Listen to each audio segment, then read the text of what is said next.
बहुत धन्यवाद। माननीय विधायक भोपाल दक्षिण पश्चिम श्री भगवान दास सबनानी जी से विनम्र आग्रह है कि कृपया आप आएं और मंच पर सादर अपना स्थान ग्रहण करें। माननीय विधायक महोदय श्री भगवान दास सबनानी जी। माननीय महापौर भोपाल आदरणीय श्रीमती मालती राय जी से विनम्र आग्रह है कि आप आएं और मंच पर सादर अपना स्थान ग्रहण करें। नगर निगम परिषद भोपाल के अध्यक्ष श्री किशन सूर्यवंशी जी इस समय मंच पर पधार रहे हैं। माननीय विधायक महोदय श्री भगवान दास सबनानी जी से आग्रह है और माननीय महापौर महोदय से कि आप आएं और मंच पर अपना आसन ग्रहण करें। आदरणीय देवी सज्जनों,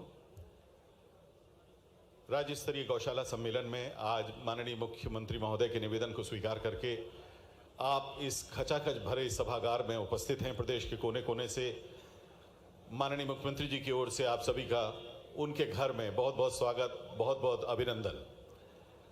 आप भी उनके घर में उनका ही स्वागत और अभिनंदन अपनी जोरदार तालियों से करिए। हमारा परम सौभाग्य है कि माननीय मुख्यमंत्री डॉक्टर मोहन यादव जी के साथ मंच पर आसीन हैं माननीय सांसद खजुराहो एवं प्रदेश भाजपा अध्यक्ष श्री विष्णुदत्त शर्मा जी, माननीय मंत्री खेल एवं युवा कल्याण सहकारिता विभाग आदरणीय श्री विश्वास कैलाश सारंग जी, माननीय मंत्री स्वतंत्र प्रभार पशुपालन एवं डेयरी विभाग श्री लखन पटेल जी, कृषि उत्पादन आयुक्त मध्य प्रदेश श्री अशोक बंडवाल जी, प्रमुख सचिव मध्य प्रदेश शासन पशुपालन एवं डेयरी विभाग श्री उमाकांत उमराव जी,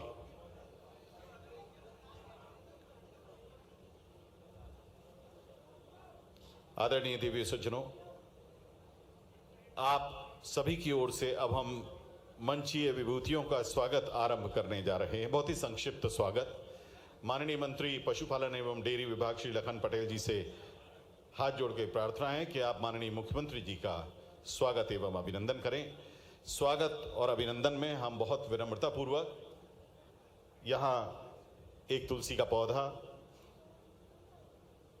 एक स्टॉल और गोबर शिल्प से बना हुआ राम दरबार है, वो हम स्वागत में प्रस्तुत कर रहे हैं।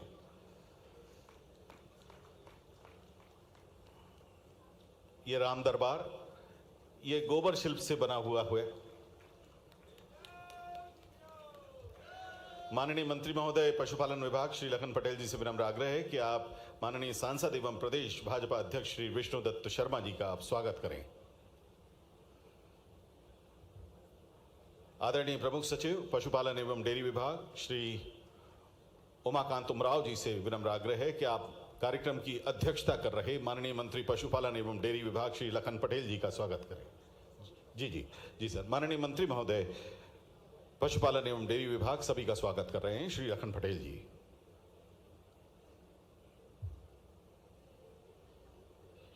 स्वागत माननीय मंत्री महोदय खेल एवं युवा कल्याण तथा सहकारिता विभाग श्री विश्वास कैलाश सारंग जी का।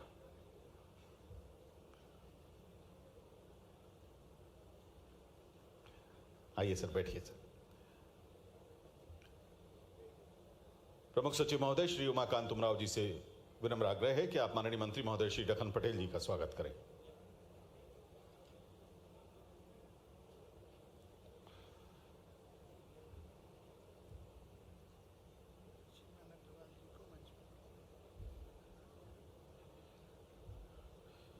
संचालक पशुपालन एवं डेयरी डॉक्टर पीएस पटेल जी से आग्रह है कि आप श्री किशन सूर्यवंशी जी का स्वागत करें।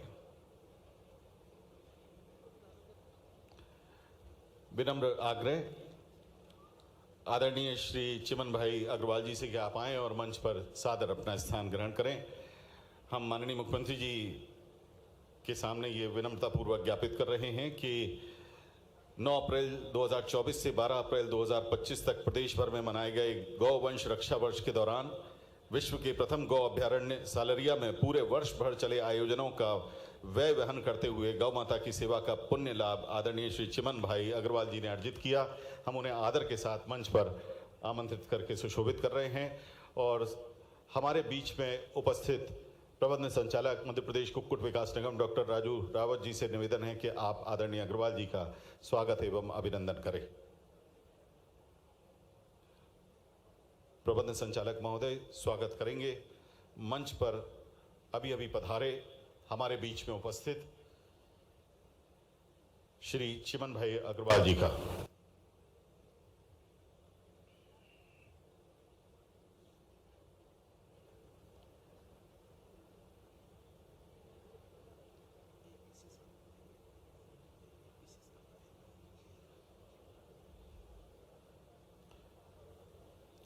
संचालक पशुपालन एवं डेयरी डॉक्टर पीएस पटेल से विनम्र आग्रह है कि आप कृपया कृषि उत्पादन आयुक्त मध्य प्रदेश श्री अशोक वनवाल जी का स्वागत करें।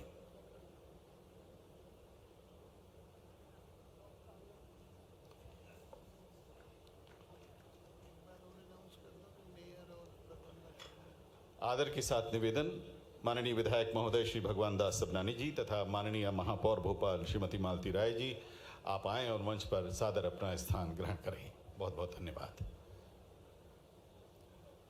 आदरणीय देवियों सज्जनों, स्वागत उद्बोधन के लिए विनम्र आग्रह प्रबंध संचालक मध्य प्रदेश गौ संवर्धन बोर्ड डॉक्टर पीएस पटेल जी से।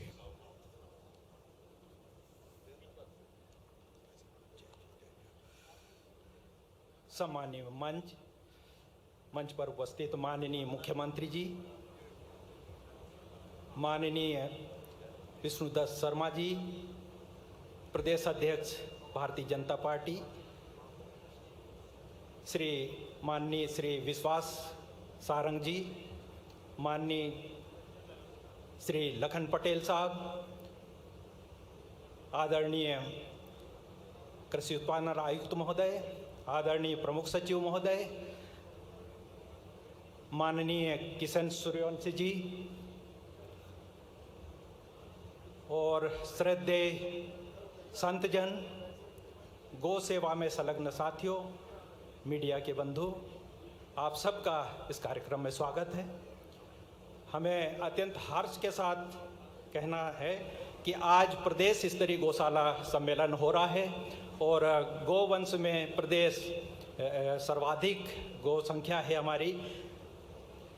तो और हमारी सरकार माननीय मुख्यमंत्री जी और माननीय पशुपालन मंत्री जी के नेतृत्व में गोवंश के संरक्षण के लिए कृत संकल्पित है। अत्यंत हर्ष के साथ कहेंगे कि गौ सेवा समर्पित जो अनुदान दिया जाता है उसमें हमारे माननीय मुख्यमंत्री जी ने 20 रुपये से बढ़ाकर 40 रुपये किया गया है। इसके लिए हम सभी धन्यवाद देते हैं। इसके अतिरिक्त दूध उत्पादन में वृद्धि के लिए एक नवीन योजना लागू की गई है, डॉक्टर भीमराव अंबेडकर कामधेनु योजना, जो कि एक 25 पशु की इकाई है और 200 पशु की इकाई तक डेयरी स्थापित की जा सकती है, जिसमें अन्य वर्ग के लिए 25% अनुदान और अनुसूचित जाति जनजाति के लिए 33% अनुदान का प्रावधान किया गया है।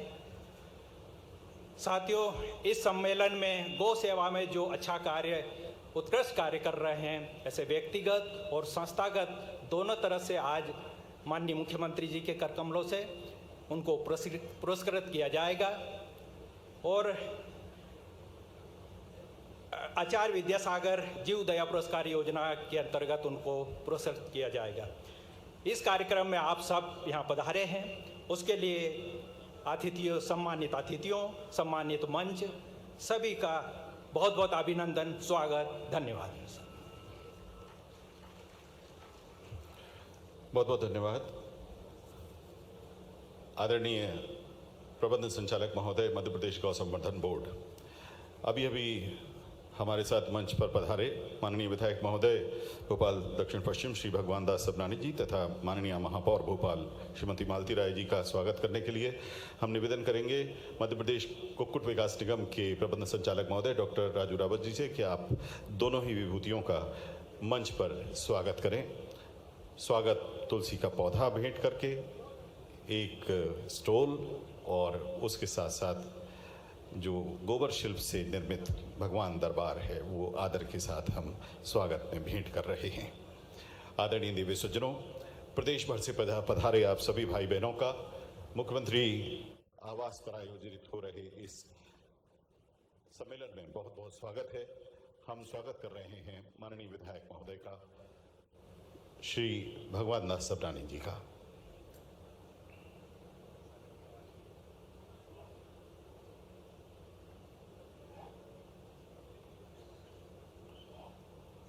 अब हम स्वागत करेंगे भोपाल की माननीय महापौर श्रीमती मालती राय जी का।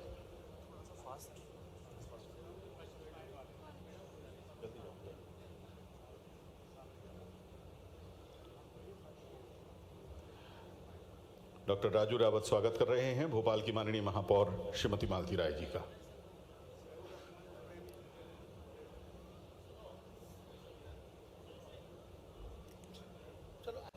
आदरणीय देवी सज्जनों, मध्य प्रदेश में पशुपालन के क्षेत्र में प्रदेश के बढ़ते कदम पर हमने एक लघु फिल्म तैयार की है।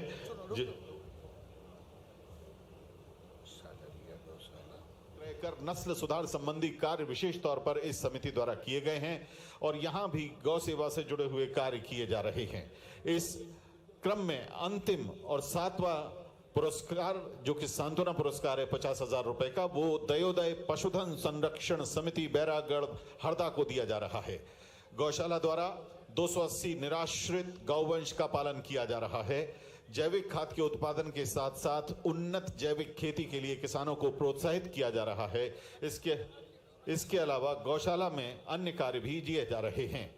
व्यक्तिगत श्रेणी में 2022-23 के लिए प्रथम पुरस्कार के लिए श्री प्रेमचंद जैन प्रेमी जी आप कटनी से पधारे हैं, मंच पर ही विराजमान हैं। आपको 1 लाख रुपए का प्रथम पुरस्कार दिया जा रहा है। श्री प्रेमचंद प्रेमी जी प्रथम पुरस्कार 1 लाख रुपए का कटनी से पधारे। आचार्य श्री विद्यासागर जीव दया गौ सेवा सम्मान वर्ष 22-23 का 1 लाख रुपए का प्रथम पुरस्कार। द्वितीय पुरस्कार के लिए मंच पर आमंत्रित हैं 50,000 रुपए के द्वितीय पुरस्कार के लिए शहडोल से श्री गौरव मिश्रा कल्याणपुर। शहडोल से श्री गौरव मिश्रा कल्याणपुर, आ जाएं, आप पास में आ जाएं। और गौरव मिश्रा जी के बाद पंक्तिबद्ध होने के लिए निवेदन श्री बनवारी लाल साबू जी से तृतीय पुरस्कार के लिए। आप भोपाल से हैं और आपको 20,000 रुपए का पुरस्कार प्राप्त होगा। अभी प्रथम पुरस्कार श्री प्रेमचंद जैन प्रेमी जी को, द्वितीय पुरस्कार के लिए माननीय मुख्यमंत्री जी के ही समीप हैं श्री गौरव मिश्रा कल्याणपुर शहडोल से पधारे हैं। आपको 50,000 रुपए का द्वितीय पुरस्कार माननीय मुख्यमंत्री जी प्रदान कर रहे हैं। और तृतीय पुरस्कार 2022-23 के लिए 20,000 रुपए का मिलने जा रहा है भोपाल के श्री बनवारी लाल साबू जी को।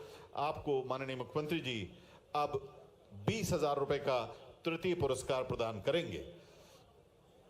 आचार्य श्री विद्यासागर जीव दया गौ सेवा सम्मान 2022-23 और 23-24 के लिए अब हम आमंत्रित कर रहे हैं आगर मालवा गौ अभ्यारण्य सालरिया के प्रतिनिधिगण को। 23-24 का आचार्य विद्यासागर जीव दया गौ सेवा सम्मान प्रथम पुरस्कार 5 लाख रुपए आगर मालवा के गौ अभ्यारण्य सालरिया के प्रतिनिधियों को।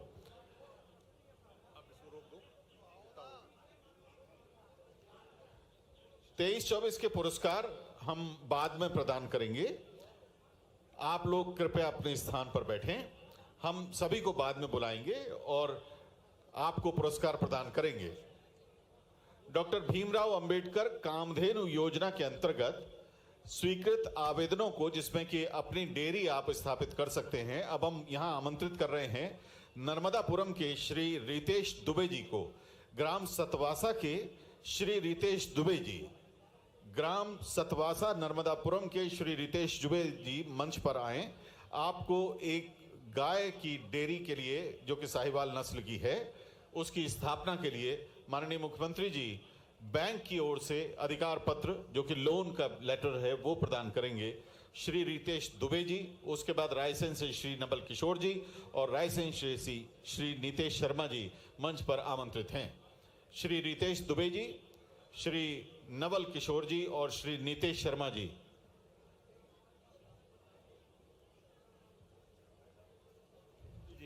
लेकिन उनके पहले हमारे सहकारिता और खेलकूद कल्याण मंत्री माननीय विश्वास कैलाश सारंग जी, आपका अभिनंदन है। और लखन भैया ने तो सच्चे अर्थों में अपने विभाग के साथ भी और काम के साथ भी एक अलग प्रकार का रिश्ता बनाया है। मैं आपका भी स्वागत करता हूं इस मंच पर ही मौजूद माननीय भगवान दास सबनानी जी, कैसा सुखद संयोग है। मंच पे लोग देखो, सारे मंत्री विधायक सबके नाम देखो तो भगवान से जुड़े हुए हैं। आप बताओ, विष्णु भगवान बोलते ही हमारे प्रदेश अध्यक्ष की तरफ दिमाग जाता है। लखनलाल मतलब अपने आप समझ में आ गया, मेरा नाम आपको मालूम ही है। और इधर से देखो भगवान दास, तो सब में भगवान समाये हुए हैं। संत वृंद बैठे हैं, हमारी मालती राय जी, महापौर जी और किशन, फिर वही भगवान कृष्ण का नाम आ गया। तो ये जो हमारे लिए संयोग ऐसे, जैसे परमात्मा की जब कृपा होती है तो चारों तरफ से होती है, कहीं से कोई छूटता नहीं। ऐसे ही गौ माता का समय आया, पहले तो पूरे मंच के लिए जोरदार अभिनंदन करें और सारे संत वृंद के लिए भी। और सच्चे अर्थों में ये जब मैं अपने आप में मैं खुद उस तरह से देखता हूँ। मेरे से पत्रकार ने भी पूछा तो मैंने कहा बोलिए, कोई तकलीफ नहीं है। उन्होंने कहा जिनके घर गाय वो गोपाल, और जिसके घर गाय है तो वो गाय वाला कहलाता कि नहीं कहलाता। तो इतने सारे गाय वाले बैठे, जोरदार अभिनंदन करो अपने आप के लिए भी। आज बदलते दौर में परमात्मा की कृपा से मध्य प्रदेश की धरती पर हमारा सौभाग्य है। ये मुख्यमंत्री निवास तो भले ही है, लेकिन सच्चे अर्थों में ये हमारे आप सब गोपालों का निवास है। मैं आपका स्वागत करता हूं, आपका अभिनंदन करता हूं। और केवल आपको यही नहीं रोक रहा हूं, आपके अपने घर, आपके अपनी गौशाला, जहां जहां गौ माता है वहां वहां हमारा तो ऐसा माना जाता कि 33 करोड़ देवी देवताओं का वो निवास हो जाता है। वो तो स्वर्ग समान हो जाता है। धरती पे स्वर्ग कहाँ, जहां गौ माता और गोपाल मही स्वर्ग है, उससे बड़ा कौन सा स्वर्ग का स्थान होगा। परमात्मा की कृपा से हम सब इस बात को महसूस करते हैं। धीरे धीरे करके दुनिया भी जानने लगी है भारतीय गौवंश की, गौ माताओं का, उनका जो अपना अलग अलग परिस्थिति के साथ तादाद में बिठाते हुए भगवान का विशेष आशीर्वाद हमारे गौवंश को, गौ माता के साथ है।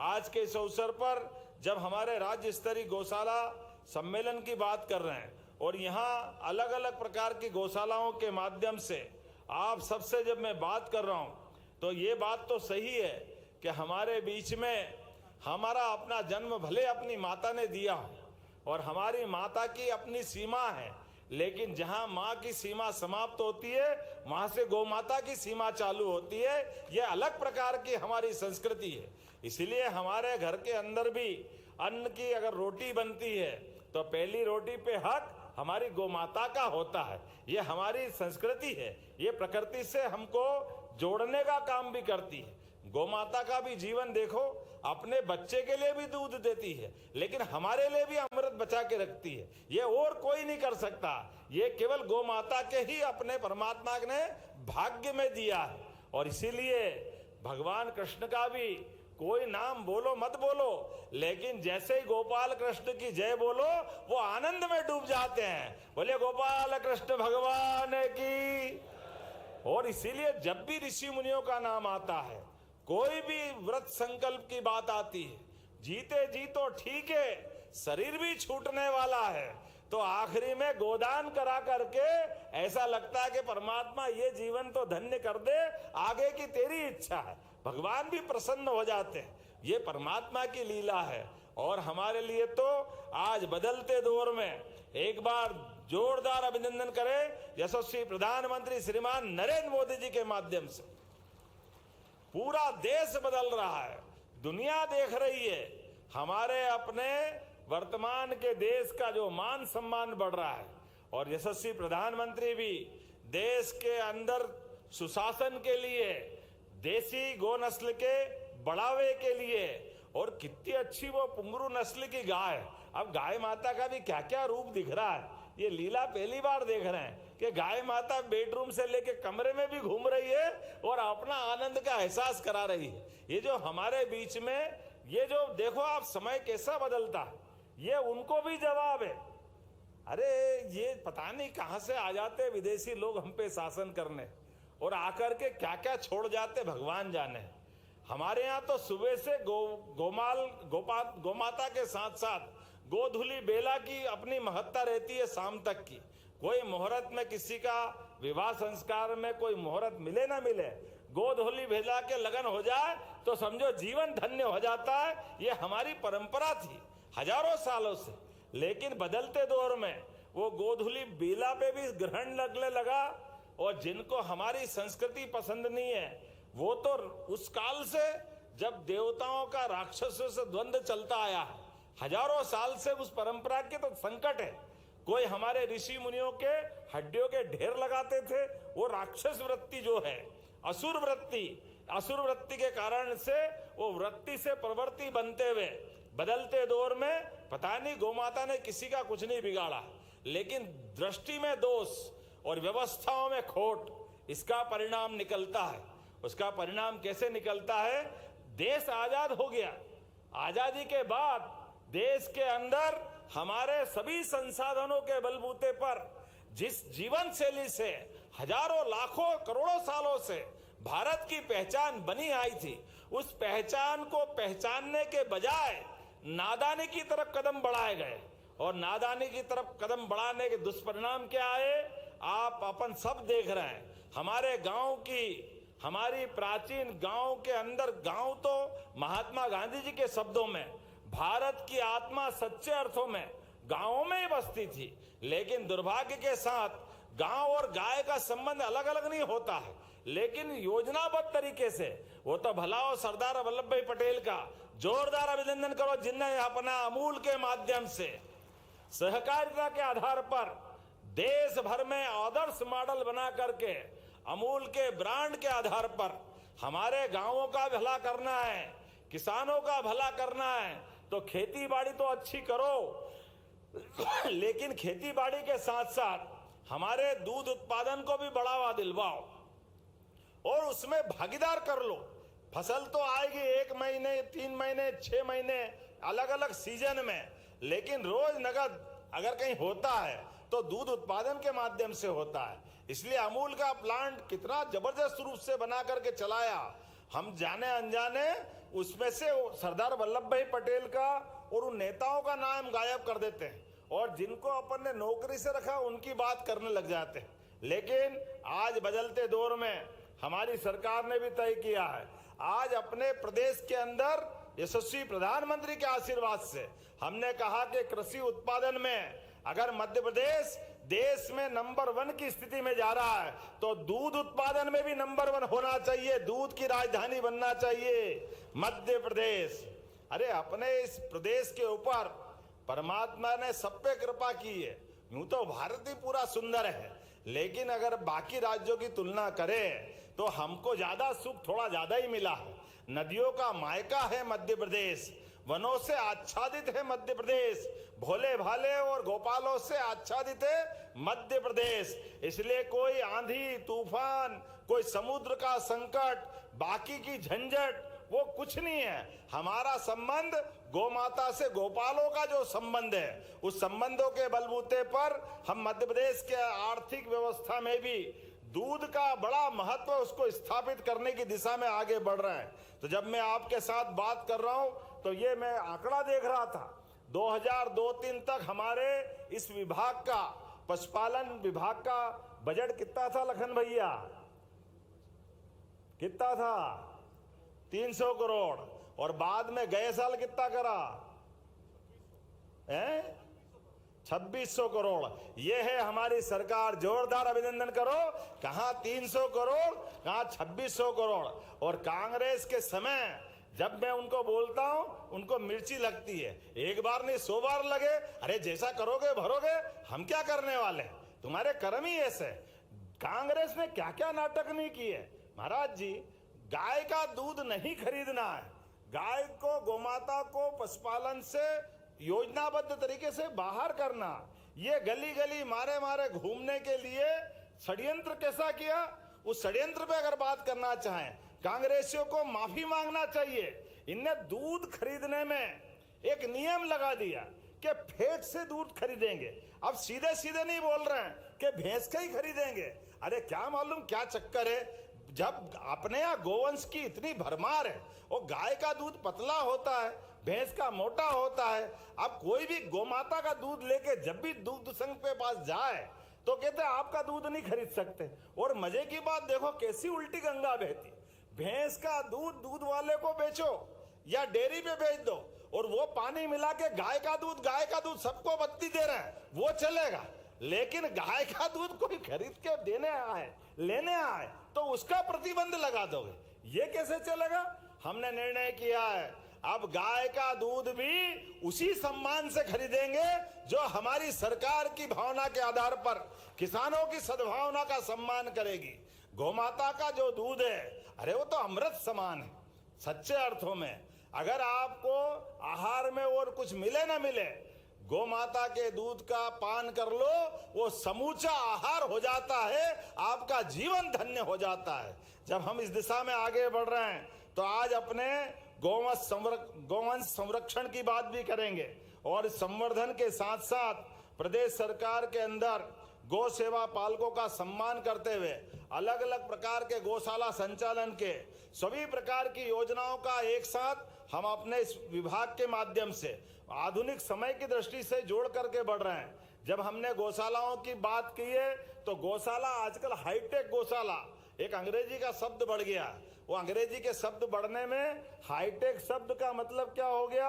अरे आप गाय माता के आधार पर केवल गौशाला में दूध उत्पादन जरूरी नहीं है, दूध उत्पादन तो चाहिए ही चाहिए, लेकिन दूध उत्पादन के साथ साथ सीएनजी गैस बना सकते हैं, प्राकृतिक खाद बना सकते हैं, गोमूत्र की बहुत सारी दवाइयां बना सकते हैं। अरे एक गौमाता और 1000 प्रकार के रास्ते, जिस भी रास्ते से देखोगे, हर रास्ते से व्यक्ति के जीवन में एक अलग प्रकार का आनंद, एक अलग प्रकार का सहयोग का रास्ता खुलता है। और सरकार का मतलब ही है, सरकार का मतलब व्यक्ति के जीवन में कष्ट, गरीबी, परेशानी से निजात और सुख की समृद्धि का मार्ग खुले।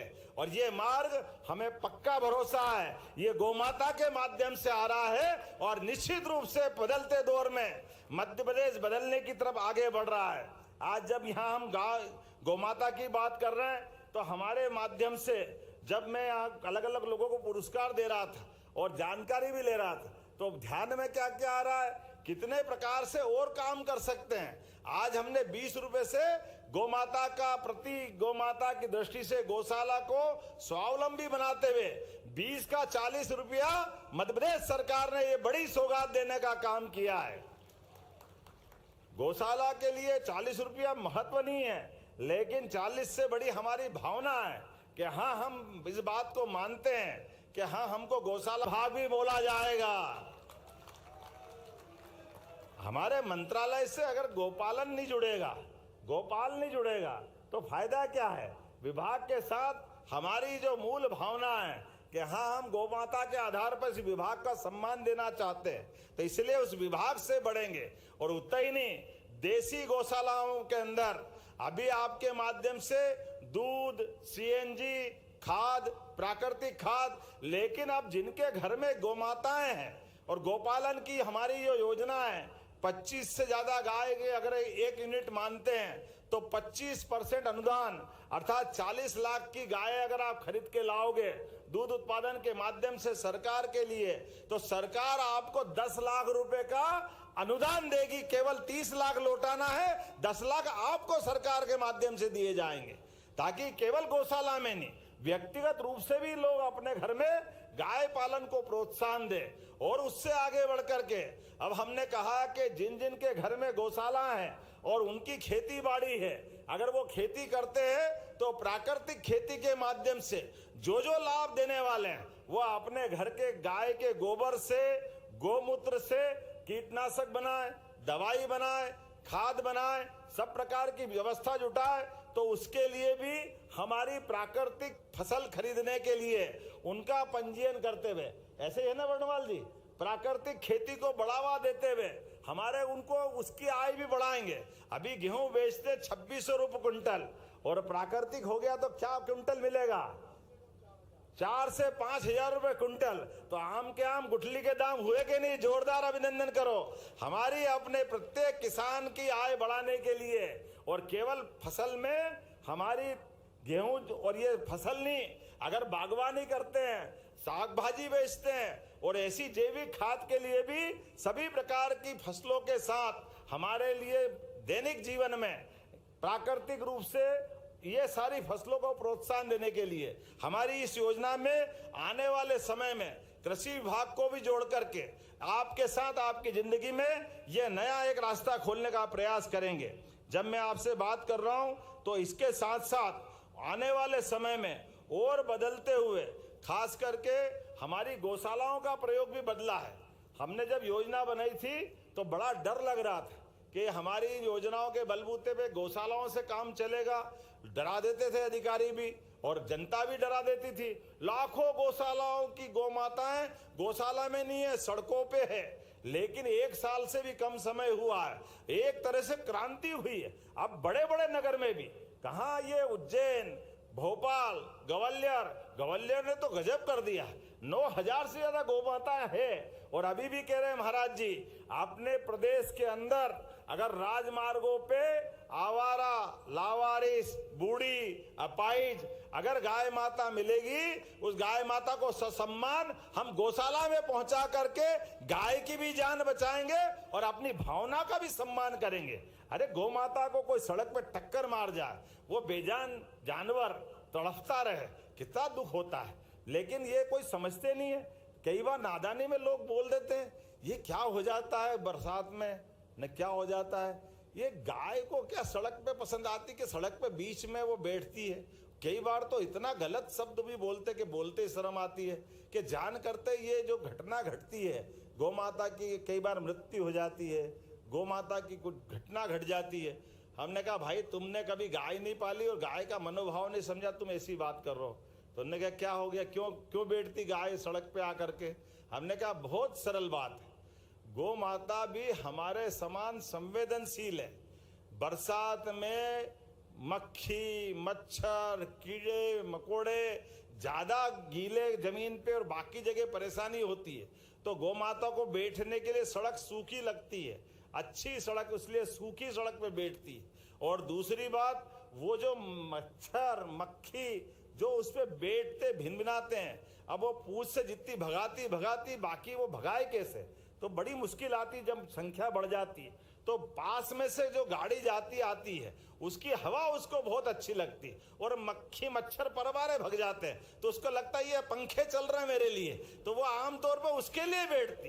अब जो समझता है उसको तो समझ में आती, अब जिसको नहीं समझ में आए उसको उल्टा दिमाग जाता है। वो अपने कष्ट के निवारण के लिए सड़क पे बैठ रही है। ये हमारी कमजोरी है कि हमने उसको ऐसे छोड़ दिया है।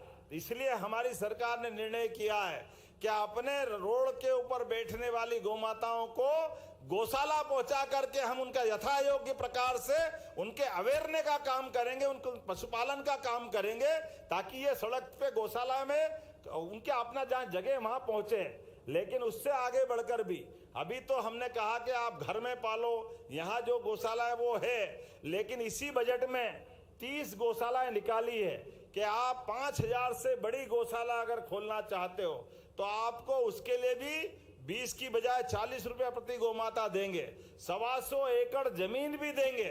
और उससे आगे बढ़कर के आप गौशाला में अगर थोड़ा बहुत दूध उत्पादन होता है 30% उसकी भी परमिशन देंगे, कोई तकलीफ नहीं आने वाली है। लेकिन इस प्रदेश के अंदर किसी भी किसान के खेत के आसपास या सड़क पर या गांव में या शहर में अगर गौमाता घूमती दिखाई दे, ये मैं मान के चलता हूं सभी योजना के बलबूते पर 1 साल के अंदर हम पूरे प्रदेश के अंदर ये पूरा परिदृश्य बदलने के लिए संकल्पित हैं। लगातार इसी प्रकार से आप सबके सहयोग से न केवल गौमाता का सम्मान करते हुए प्राचीन संस्कृति को जीवंत करने का प्रयास कर रहे हैं। अरे कितना अच्छा लगता है, दिवाली तो सब मनाते थे, लेकिन सरकार के माध्यम से भी गोवर्धन पूजा मनाई। जोरदार अभिनंदन करो, क्या जोरदार गोवर्धन बनाए थे, कितना आनंद आया।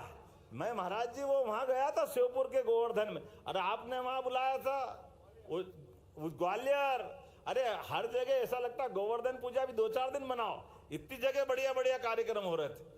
क्या गोवर्धन पर्वत बनाया, और सच्चे में गोवर्धन पर्वत तो गोवर्धन पर्वत ही है। जिस प्रकार से उसकी कलाकृति और फोटो बनाए, आनंद आ गया डूब करके। ऐसा लगा कि सच्चे अर्थों में हमारी संस्कृति के सारे त्योहार इसी प्रकार से आनंद से मनना चाहिए।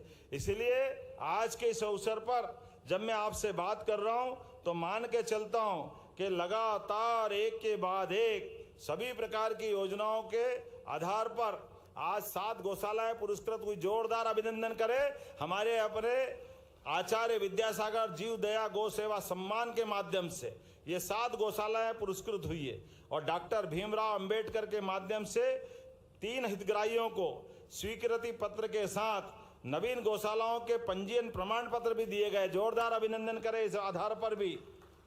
और 90 करोड़ की राशि आज एक साथ सिंगल क्लिक के माध्यम से सभी के खातों में भेजी गई है। जोरदार अभिनंदन करें हमारे अपने इस भाव के आधार पर।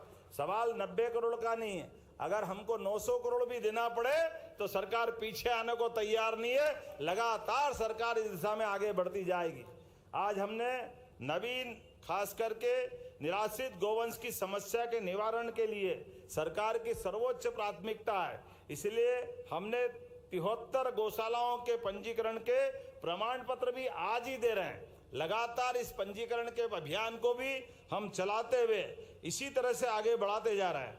मैं आज मान के चलता हूं प्रदेश में निराश्रित गौवंश की समस्या का निवारण के लिए स्वावलंबी गौशाला कामधेनु स्थापना नीति 2025 की जो हमने स्वीकृति दी है, इसी आधार पर हमने न केवल राशि बढ़ाई है बल्कि एक एक ब्लॉक में एक आदर्श वृंदावन गांव भी बनाने वाले हैं। जोरदार अभिनंदन करें भगवान कृष्ण को समर्पित वृंदावन गांव के अंदर समूची संस्कृति में गौ माता का जो महत्व है उसको पुनर्स्थापित करते हुए गांव के अंदर जो आत्मीयता का वातावरण है, गांव में एक दूसरे के साथ बैठने रहने का जो सुख है, सच्चे अर्थों में हर एक को गांव के अंदर से आप अंदाज लगा लो।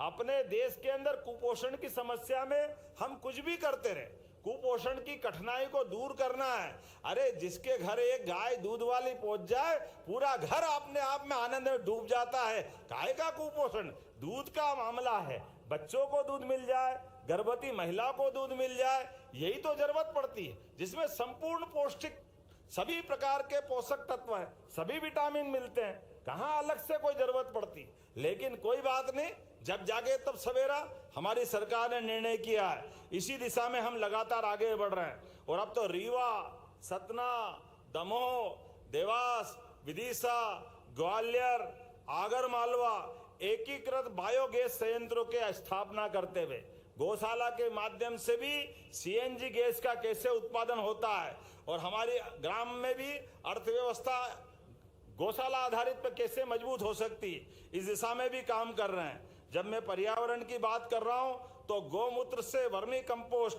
सींग खाद, अमृत पानी जैसे जैविक उत्पादों का भी निर्माण करना हमारे यहाँ मध्य प्रदेश में प्रारंभ हुआ है, जो न केवल रसायन मुक्त किसानों के लिए खाद का महत्व स्थापित कर रहे हैं बल्कि प्राकृतिक खाद के साथ जैविक खाद को भी प्रोत्साहन दे रहे हैं। जब मैं आपसे बात कर रहा हूं तो निश्चित रूप से आने वाले समय में अभी तो हमने एनडीडीबी के माध्यम से जो संकल्प किया है वो 10 लाख लीटर से बढ़ा करके 50 लाख लीटर तक ले जाकर करने वाले हैं। ये जो हमारी सहकारी समितियों की संख्या भी अभी जो वर्तमान में है, जिसके आधार पर हम जो अपना शुरुआत कर रहे हैं, इसको भी 26,000 से आगे तक ले जाने वाले हैं। धीरे धीरे करके अभी 5.5 करोड़ लीटर दूध प्रतिदिन मध्य प्रदेश में एकत्र होता है और 5.5 करोड़ लीटर दूध में से 2.5 करोड़ लीटर अपने अपने घर में खाने के काम में लेते हैं। लगभग 2.5 करोड़ लीटर दूध अभी भी मार्केट में जाता है, लेकिन मार्केट में जाने वाले दूध को भी उचित दाम मिले, वो किसानों की समृद्धि का आधार बने। इसलिए औद्योगिकरण के आधार पर, फूड प्रोसेसिंग इकाइयों के आधार पर, दूध की डेयरियों के उन्नतीकरण के आधार पर किसानों के लिए हम उसकी भी विशेष योजना बना रहे हैं। एक के बाद एक इतने प्रकार की योजनाओं से काम कर रहे हैं कि आने वाले समय में सच में मध्य प्रदेश बदलते दौर में ये और प्रगाढ़ से प्रगाढ़ होता जाए। इसी भावना के साथ आपका पुनः अभिनंदन, स्वागत, बहुत बहुत धन्यवाद। बोले गोपाल कृष्ण भगवान की। बहुत बहुत धन्यवाद माननीय मुख्यमंत्री डॉक्टर मोहन यादव जी। कुछ साथी आए हैं, माननीय मुख्यमंत्री जी का अभिनंदन करना चाहते हैं। श्री कैलाश यादव जी हैं, श्री कृष्ण गौशाला गसमानी विजयपुर श्योपुर से श्री संजय जैन साहब हैं।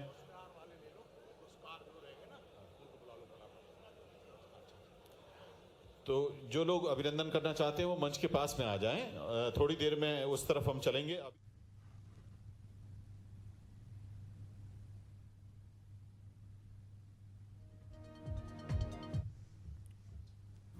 तो आप देख रहे हैं सीधी तस्वीर भोपाल से, जहां पर राज्य स्तरीय गौशाला सम्मेलन में मध्य प्रदेश के मुख्यमंत्री डॉक्टर मोहन यादव संबोधित कर रहे थे और कुछ झलकियां उस कार्यक्रम की आपको दिखा रहे हैं तस्वीरों के माध्यम से।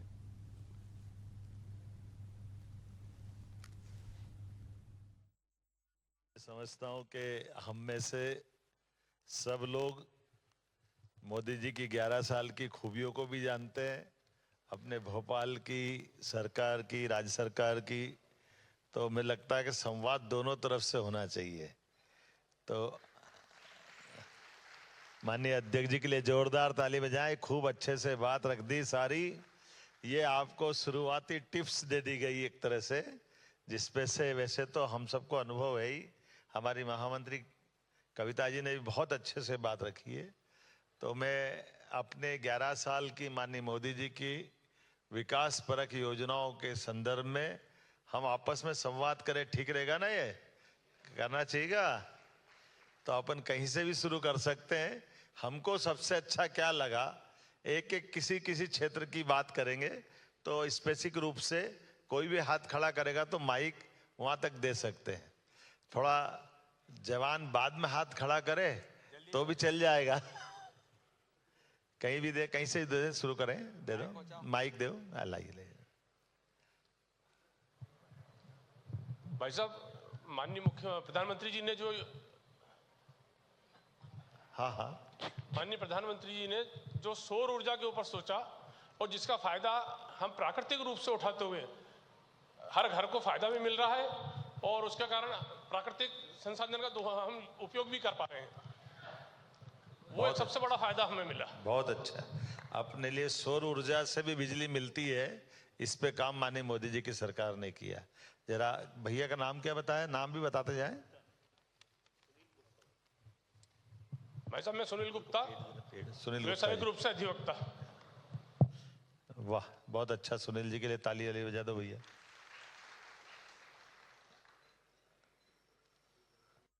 आगे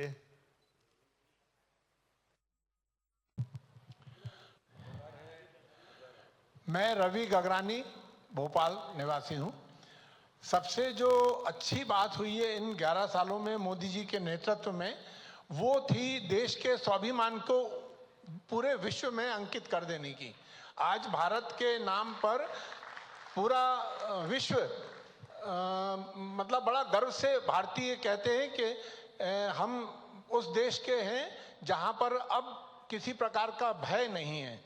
ये मोदी जी ने सबसे बड़ा काम किया है उनके नेतृत्व ने, और जिसके लिए पूरा 140 करोड़ जनता जो उनके पीछे चल रही है। आज अंधभक्त कहते हैं लोग बाग, दूसरे लोग, लेकिन ये सच्चाई है। और कितना भी कड़वा, कितना भी कटु आलोचक है, वो भी ये बात मानता है कि मोदी जी ने ये काम तो बहुत जबरदस्त किया है। बहुत बहुत धन्यवाद।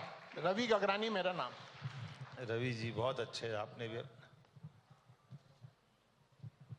जरा इधर। हाँ, तुलसी Nainwani, automobile dealers.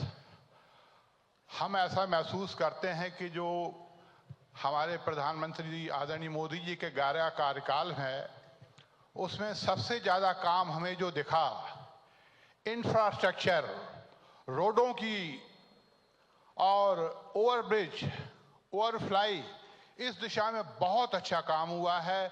Road connectivity बहुत अच्छी हुई है। जहां मंडीदीप पहुंचने में हमको 1.5 घंटा लगता था, अब 25 मिनट के अंदर हम मंडीदीप पहुंच जाते हैं। यह सबसे बड़ी उपलब्धि मैं मानता हूं। बहुत अच्छा, धन्यवाद। तुलसी भैया बहुत अच्छा।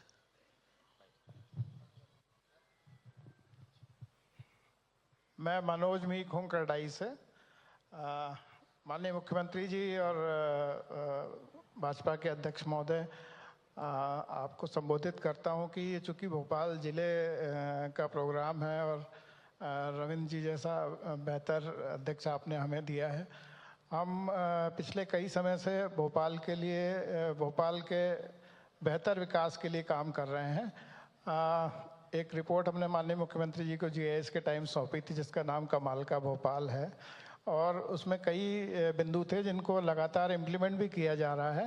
हालांकि हमारा निवेदन ये रहेगा कि उस पर अगर प्राथमिकता देंगे तो ये शहर, चूँकि 84 के बाद में आपको मालूम है कि गैस त्रासदी के सदमे के बाद इसको उभरने में बहुत लंबा समय लगा, और 90 के दशक में हम IT का जो रेवोल्यूशन था उसको चूक गए। अब चूँकि उससे कई गुना बड़ा रेवोल्यूशन आर्टिफिशियल इंटेलिजेंस का हमारे सामने है, और करीब 2200 एकड़ का जो BHL का क्षेत्र है वो ज़मीन हमारे पास राज्य सरकार को विकास के लिए मिलना संभावित है। हमारा मुख्यमंत्री से निवेदन रहेगा कि उसमें इंटेलिजेंस बेस्ड इंडस्ट्रीज अगर प्लान करें तो AI इंफ्रास्ट्रक्चर जिस शहर में सबसे पहले आएगा वो सबसे तेज़ी से विकसित होगा, और भोपाल को ये अवसर मिलना ही चाहिए क्योंकि ये त्रासदी से गुजरा हुआ शहर है। इसका हक बनता है कि इसको बेहतर तरीके से विकसित किया जाए। बहुत धन्यवाद आपका। मनोज जी, चलो ये भोपाल से जोड़ के बात करी तो 2 मिनट आपसे बात कर लें। मोदी जी को भोपाल के संदर्भ में क्या बड़ी मोदी जी ने क्या सौगात दी? माइक देना जरा तुलसी भैया को। मनोज जी को। सर, मुझे अवसर मिला उनको भी अपनी रिपोर्ट उन तक पहुंचाने का राजभवन में, और अरे वो उससे तो गाड़ी बढ़ गई आगे जी। तो और वो तो यहाँ पे जो GIS आपने कराया वो इस सबसे बड़ा उदाहरण है। मतलब ये पहली बार हुआ और ये आपका श्रेय जाता है इसके ऊपर। हम हमेशा ये सोचते थे कि भोपाल का नंबर पता नहीं कब आएगा पिछले 13-14 सालों से। तो ये तो इसके लिए तो आप बहुत धन्यवाद के पात्र हैं माननीय मुख्यमंत्री। देखो मैंने जो प्रश्न किया ना वो थोड़ा सा वापस वहीं ले जाते हैं। हमने कहा कि मोदी जी के संदर्भ में भोपाल को 11 वर्ष में क्या दिया? 11 वर्ष में बहुत काम हुए निश्चित रूप से। भोपाल के संदर्भ में मोदी जी द्वारा सीधे मेट्रो दी, और अरे मनोज जी को तो बोलने दो। नहीं, बिल्कुल निश्चित रूप से मेट्रो दी है और भी बहुत सारे फ्लाईओवर्स भी दिए हैं। और देखो मैं आपको एक मदद कर देता हूँ मनोज जी। जी। मोदी जी ने अपने आप को दे दिया। आजादी के बाद पहली बार प्रधानमंत्री अपने साथ रात भोपाल रही हैं। ये हुआ कि नहीं हुआ? बिल्कुल ठीक बात, बिल्कुल ठीक बात। आजादी के बाद कोई प्रधानमंत्री भोपाल में रात गुजारे, ये पहली बार मोदी जी के माध्यम से। GIS तो है ही, उस पे सोने पे सुहागा मोदी जी का रात गुजारना हमारे लिए हुआ। ये भोपाल के लिए इस संदर्भ में भी जरूरी है। यद्यपि प्रधानमंत्री नेहरू जी भी रहे थे, लेकिन नेहरू जी आए काय के लिए, वो तत्समय में आप रिकॉर्ड देख लेना, वो भोपाल में नहीं रहे। वो अपनी बेगम साहिबा जो भोपाल की शासिका थी उसके वो कोई से फार्म हाउस पे वहाँ आकर के शिकार के संदर्भ में आए। तो विकास के लिए भोपाल में आना ये मोदी जी ने सार्थक किया। जोरदार अभिनंदन करें इस नाते से। ये मैंने इसलिए बोला कि हमको सबको ये भी बोलते आना चाहिए और याद भी रहना चाहिए, है ना? तो आपकी इस संस्था के इस दृष्टि से मैंने उसको छेड़ा है। अब फिर बाकी मेट्रो, एयरपोर्ट भी इंटरनेशनल एयरपोर्ट, और काम तो रेलवे स्टेशन, विश्व का सबसे आधुनिक रेलवे स्टेशन कमलापति। लेकिन माननीय हम बाकी राजधानियों से जरूर पीछे हैं। अरे अभी जरा ठहरो तो सही यार, जल्दी मत करो, ऐसा मत करो भाई, अभी तो ये शुरुआत हुई है। एक बढ़िया दोहा है, दोहा में दोहरा देता हूं, धीरे धीरे रे मना धीरे सब कुछ होए, माली सींचे सो घड़ा ऋतु आए फल होए। तो आप अभी शुरुआत हुई है, आप जो कहोगे बिल्कुल वैसा होगा। लेकिन जो बड़ी सौगातें मिली उस संदर्भ में मैंने बात निकाली थी कि किसी भी कार्यक्रम के लिए इतना डिवोशन, और वो देश के नहीं दुनिया के सबसे व्यस्ततम और सबसे लोकप्रिय नेता उनके दिल में था कि हाँ जीआईएस भोपाल में क्यों नहीं हो सकती, होना चाहिए। ये उसका जवाब था जब कहते भोपाल में रात में रुकने की जगह नहीं, कहाँ रुकेगा, कौन रुकेगा, व्यापारी आएंगे ही नहीं, उद्योगपति आएंगे ही नहीं, तो बाकी तो ठीक है, प्रधानमंत्री आके रुक गए, इससे बड़ी क्या बात होगी। ये बदलता समय है ना, जब करने की इच्छा शक्ति हो तो चांद पे लोग रात रह जाते। ये उदाहरण हुआ कि नहीं हुआ। तो भोपाल तो तालों की नगरी है, बाबा महाकाल की नगरी भी दूर नहीं, तो बेतालों की नगरी भी है आसपास से अपने, तो ताल बेताल सब यही मिल रहे, चिंता क्यों कर रहे हो। तो सब अच्छा होगा, बैठो आराम से। सर नमस्कार। सर मैं डॉक्टर विशाखा श्रीवास्तव हूँ। बाय प्रोफेशन मैं एक फैशन डिजाइनिंग। अच्छा, कभी हाथ वाथ में उठा देना बहन जी, आवाज गूंजती है, पता नहीं चलता किधर सर गई। सबसे पीछे। हाँ ये ठीक है। सर बाय प्रोफेशन में एक फैशन डिजाइनर हूँ। सर टेक्नोलॉजी तो बहुत डेवलपमेंट करा है। क्या क्या नाम बताया आपने? Sir doctor Vishakha Srivastava, doctor. Sage university में प्रोफेसर हूँ मैं फैशन डिज़ाइनिंग की। सर मैं टेक्नोलॉजी तो देख रही हूँ बहुत डेवलपमेंट है, पर एक डायलॉग है फिल्मों का, एक चुटकी सिंदूर की कीमत, तो मोदी जी ने पूरे विश्व को बता दिया कि एक चुटकी सिंदूर की कीमत क्या होती है, और ये बहुत बड़ा कदम था जो मुझे लगता है जिसका उल्लेख होना चाहिए। अच्छा, ये जो आपने बात कही ना जी सिंदूर का, एक चिटकी सिंदूर का क्या महत्व है, जी वास्तव में आपने सही कहा। इसको और दूसरे ढंग से कह सकते क्या? कौन कहेगा सिंदूर को दूसरे ढंग से? इधर थोड़ा टेढ़ा प्रश्न है, जरा सोच समझ के बोलना पड़ेगा। सिंदूर के बदले खून बहेगा, अगर किसी का सिंदूर छीना तो उसका खून बहेगा। फिर ये तो आपके भाव आ गए अंदर के, झांसी की रानी की। आपको प्रणाम करता हूँ। ये ऐसी बहनों के भरोसे तो हमारे दुश्मनों को ठिकाने लगाया जा सकता। जोरदार ताली। अब हमारा भारत अगर कोई हमारे ऊपर बुरी नजरों से देखेगा तो अब ये वो भारत नहीं है जो सिर्फ सहेगा, ये घुसेगा भी, मारेगा भी और फिर आगे भी बढ़ेगा। ये क्या बात है, दड़ दड़ दड़ दड़ दड़, AK-47 यही चल रही। सर इतने सालों में माननीय प्रधानमंत्री जी ने बेटी बचाओ बेटी पढ़ाओ से चलकर आयुष्मान भारत, इतनी सारी रोड्स को कनेक्ट किया। आज वो जगह नहीं बची कि एक जगह में यदि कोई महिला जिसकी डिलीवरी होनी है तो आज हमें रोड्स का वेट नहीं करना पड़ता। वहाँ से चल के बायोफ्यूल, बायोडीजल्स, इतना पोल्यूशन बचाना। हमें तो सिर्फ रानी लक्ष्मीबाई के बारे में पता था, लेकिन अब हमें पता चला कि रानी कमलापति भी थी, रानी दुर्गावती भी थी। तो ये सिर्फ और सिर्फ माननीय प्रधानमंत्री नरेंद्र मोदी जी के सुशासन में ही उचित हुआ है। बहुत ये ज्ञान हमें अब पता चला है। ये जोरदार। आज भारत ने आपका नाम क्या है? विशाखा जी से गाड़ी आगे बढ़ गई ना। डॉक्टर सोनम दुबे।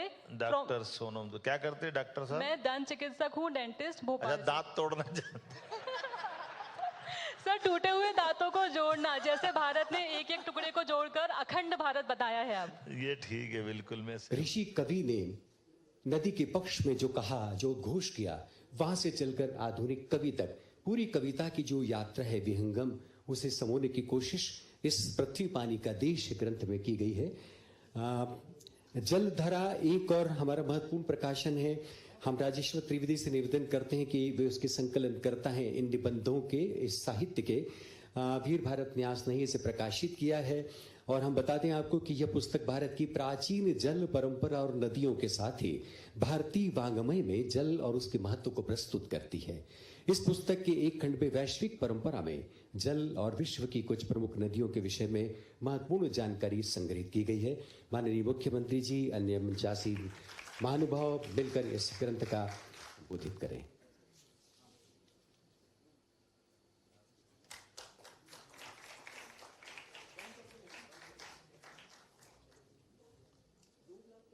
सदा नीरा समागम के शुभारंभ के अवसर पर भारत भवन में आज के इस कार्यक्रम में हमारे साथ मंच पर विराजमान माननीय सांसद श्रीमान विष्णुदत्त शर्मा जी, अध्यक्ष भाजपा प्रदेश अध्यक्ष, इस अवसर पर यहाँ क्षेत्रीय विधायक हमारे महामंत्री मान्यवर भगवान दास सबनानी जी, इस अवसर पर हमारे माननीय शिवशेखर शुक्ला जी, माननीय कोठारी जी, माननीय श्री राम तिवारी जी, मंच के सामने उपस्थित सभी समस्त महानुभाव, प्यारे भाइयों बहनों, पत्रकार साथियों, हमारे वेद पाठी पटुक बंधुओं, आपके सबके साथ सदा नेरा के शुभारंभ के संबंध में प्रारंभ में शिवशेखर जी ने बताया, हमारे कल्चर के हेड हैं और आपने सारी बातें रखने का संक्षेप में प्रयास किया।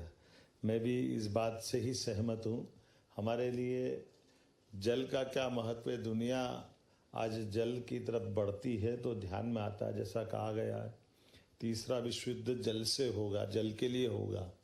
लेकिन हमारी संस्कृति हजारों लाखों साल पुरानी संस्कृति, इसकी एक एक परंपरा, एक एक तरह से इसको अगर हिस्से करके देखें तो हमारे तो देवी देवताओं की पूजा भी खगोली ग्रहों की, नवग्रह की पूजा से होती है।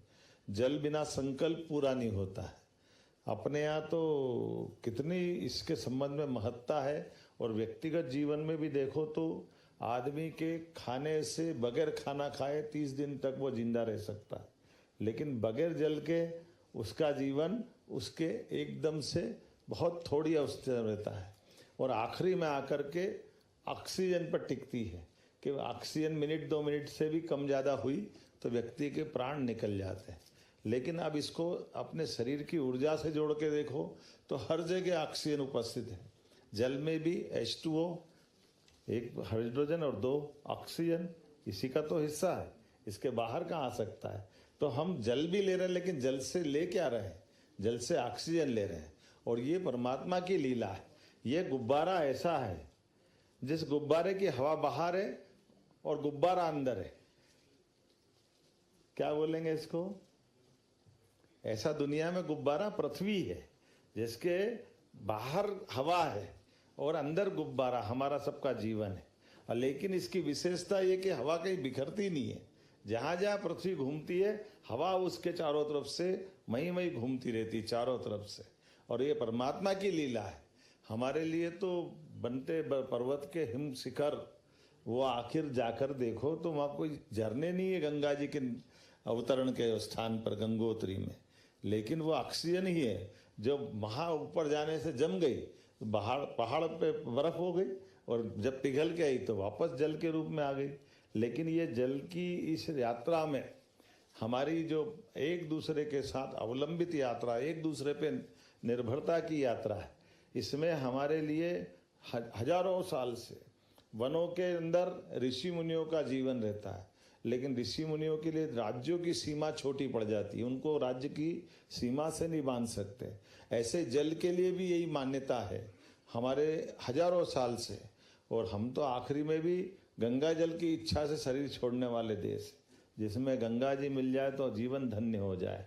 तो मैं मान के चलता हूँ इस अभियान के अंतर्गत हमारी सरकार ने पिछले साल 1 महीने अभियान चलाया था, अब की बार 3 महीने अभियान चला रहे हैं, जिसके आधार पर हमारे सारे तालाब, नदी, झरने, पोखर, कुएं, पुराने बावड़ियाँ, कहाँ कहाँ जल रचनाएं कैसी कैसी अच्छी बनी हुई थी, सब पे ध्यान केंद्रित करते हुए और ये अभियान का पूरा बड़ा विस्तृत रूप चलाया गया है। यशस्वी प्रधानमंत्री ने इस वर्ष जो संरक्षण, जल संरक्षण पे करने वाले कामों के अंदर जिलों की सूची बनाई। मुझे इस बात की प्रसन्नता कि पहला जिला हमारा खंडवा आया है जल संरक्षण को लेकर के, यशस्वी प्रधानमंत्री के भारत सरकार के पैरामीटर के आधार पर। और आने वाले समय में हम इस पर और काम करने वाले हैं। नदियों का तो मायका है मध्य प्रदेश। आप देखिए नदी के अंदर, जैसे मैंने कहा कि वो हिमखंड हो, ग्लेशियर हो, उनसे पिघल करके गंगा जी और यमुना जी की धारा दिखाई देती है। लेकिन एक बात कभी गौर करके देखना, गंगा जी की जो जलराशि है, जो उसकी विशालता है, उस विशालता में गंगा जी की जलराशि को कई गुना बढ़ाने के लिए अगर बिहार के पास सोन नदी नहीं मिले तो वो गंगा जी अधूरी हो जाएगी। और सोन नदी कहाँ से निकलती है? अमरकंटक से। नर्मदा जी के बिना राजस्थान, गुजरात और मध्य प्रदेश की जीवन की कल्पना करना आदि हो जाएगी। लेकिन हमारे यहाँ कोई ग्लेशियर नहीं है। हमारे यहाँ ये पर्वत रचनाओं के बलबूते पे, वन रचनाओं के बलबूते पर जल संग्रहण की इतनी बड़ी बड़ी धाराएं जा रही कि अगर सब धाराओं का जल राशि जोड़ दो तो यमुना जी गंगा जी से ज्यादा जल राशि अपने यहाँ है। और नदियों का मायका है मध्य प्रदेश, 267 से ज्यादा नदियां मध्य प्रदेश में।